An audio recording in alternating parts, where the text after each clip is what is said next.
வணக்கம் தலைவா, அனைவருக்கும் இனிய வணக்கம். இன்னைக்கு நம்ம இந்த வீடியோவில் எதை பற்றி பார்க்க போகிறோம் அப்படின்னு பார்த்தீங்கன்னா, டிஆர்பி மற்றும் பள்ளி கல்வித்துறையில் வந்திருக்கு மிக மிக முக்கியமான செய்திகள் பல வீடியோவில் பார்க்கலாம்.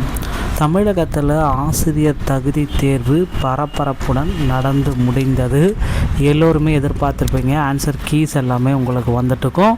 ஸோ ஆன்சர் கீஸ் செக் பண்ணாதவங்க நம்மளுடைய முந்தைய வீடியோக்குள்ளே போட்டிருக்கோம், செக் பண்ணிக்கோங்க. So answer keys paper 2 paper 1 ஈஸியாக கஷ்டமாக அப்படின்னு நிறைய பேர் கேட்குறீங்க. ஸோ எல்லாமே பெரிய அளவில் இல்லை, ரொம்ப ஈஸியாக தான் இருக்குது அப்படின்னு சொல்கிறாங்க. ஸோ இப்போ பார்த்தீங்க அப்படின்னா, உதவி பேராசிரியர் தேர்வில் பல்வேறு விதமான முறைகேடுகள் நடந்திருக்கு. இந்த முறைகேடுகளால் நிறைய பேருக்கு நிறைய வித்தியாசங்கள் நடந்திருக்கு. ஆனால் முறைகேடுகள் நடக்கவில்லை அப்படின்ட்டு தேர்வு வாரிய தலைவர் ஒரு விளக்க உரை கொடுத்துருக்காரு. அரசு கலை அறிவியல் மற்றும் அரசு கல்வியியல் கல்லூரி உதவி பேராசிரியர்களுக்கான எழுத்துத் தேர்வு முடிவை ஜூன் 25ஆம் தேதி வெளியிட்டது. டிஆர்பி தேர்வில் குளறுபடியும் முறைகேடு நடந்திருப்பதாக புகார்கள் வந்திருக்கு. அதைத் தொடர்ந்து உதவி பேராசிரியர் முடிவை குறித்து விசாரணை நடத்த வேண்டும் உத்தரவிட்டால் தேவைப்பட்டால் தேர்வு முடிவை ரத்து செய்ய வேண்டும் என பல கட்சி அரசியல் தலைவர்கள் எல்லாமே கேட்டுக்கொண்டிருக்காங்க. உயர்கல்வி செயலருடன் சந்திப்பு.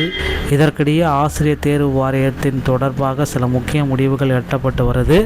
இதில் பார்த்திங்கன்னா, ஆசிரியர் தேர்வு வாரிய தலைவர் ஜெயந்தி உரையில் என்ன சொல்கிறாருன்னா, செயலர் அருண்யாவை சந்தித்து விளக்கம் அளித்திருப்பதாகவும் தகவல்கள் வெளியாகிருக்கு. உயர்கல்வித்துறை அரசாணையின்படியே தேர்வு முடிவுகள் வெளியிடப்படவும் தேர்வில் எந்த விதமான முறைகேடும் நடக்கவில்லை என்று அரசிடம் ஆசிரியர் தேர்வு வாரியம் விளக்கம் அளித்துள்ளதாக டிஆர்பி வட்டாரங்கள் நமக்கு தெரிவிச்சிட்ருக்குங்க.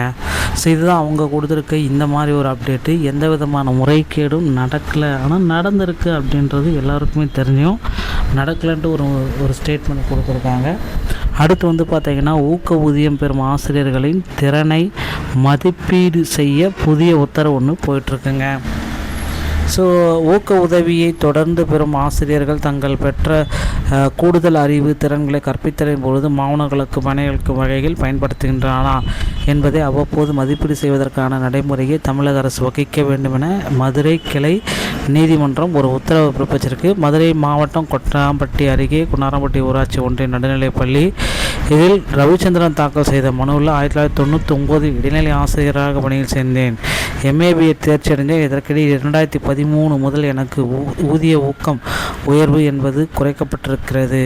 ஊக்கத்தொகைக்கான வழங்கிய கூடுதல் தொகையும் திரும்ப பெற கொட்டாம்பட்டி வட்டார கல்வி அலுவலர் உத்தரவிட்டிருக்கார். அதை தொடர்ந்து என்ன செய்ய வேண்டும் அப்படின்னு பார்த்தீங்கன்னா, மேல்நிலை கல்வி பாட புத்தகங்களில் தகுதியானவர்களை பெறும் பகுதியானவர்கள் அத்தகைய அரசாணை நடைபெற உள்ளது. ஸோ முந்தைய நடவடிக்கைகள் மூலம் மனுதாரருக்கு ஏற்கனவே வழங்கிய சலுகையை முன்தேதியிட்டு பறிக்கவே முடியாது. அரசு வழக்கறிஞர் பட்டப்படிப்பை முடித்ததற்காக வழங்கிய ஊக்கத்தொகை உயர்வு நடைமுறையில் உள்ள அரசாணைகளுக்கு முரணானது அப்படின்றத குறிப்பிட்டு சொல்லிட்டாரு. இதை எதுவுமே மாற்ற முடியாது.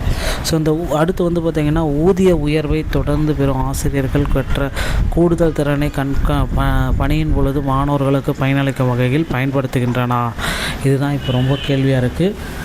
ஸோ இதற்கு பார்த்திங்கன்னா, உயர்கல்வி செயலாளர் பார்த்திங்கன்னா ஒரு சில முக்கியமான முடிவெடுப்பார் அப்படின்றத நம்ம எதிர்பார்க்கலாம். இடைநிலை ஆசிரியர்களுடைய மாவட்டம் மற்றும் மாவட்டத்துடைய கலந்தாய் மாற்றிருக்காங்க.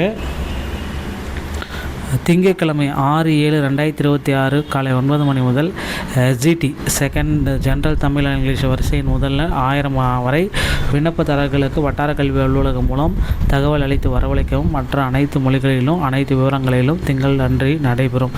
இடைநிலை ஆசிரியர்கள் பொது மாறுதல் கலந்தாய்வில் ஒன்றியத்திற்குள் மற்றும் வருவாய் மாவட்டத்திற்குள் நடந்தே கலந்தாய்வில் மாறுதல் பணியாணை பெற்றவர்களில் மாவட்டம் மற்றும் மாவட்டம் மாறுதல் கலந்தாய்விற்கு விண்ணப்பத்தினை பெறாது. ஸோ இதில் பார்த்திங்கன்னா, தவறுதல் இருக்கும் ஒரு நிச்சயத்தில் அவர்கள் மீது கண்டிப்பாக அனுமதியிலே இல்லாமல் தக்க நடவடிக்கையும் எடுக்கப்படும் அப்படின்றது குறிப்பிட்டு சொல்லிட்டாருங்க. அடுத்து பார்த்திங்கன்னா, நீங்கள் எல்லாருமே எதிர்பார்த்த மாதிரி இன்னொரு விஷயம் நடக்க இருக்குது. இடைநிலை ஆசிரியர்கள் பட்டதாரி ஆசிரியர்களுடைய காலி பணியிடங்களை தமிழக அரசு உயர்த்தி தர போகிறாங்க.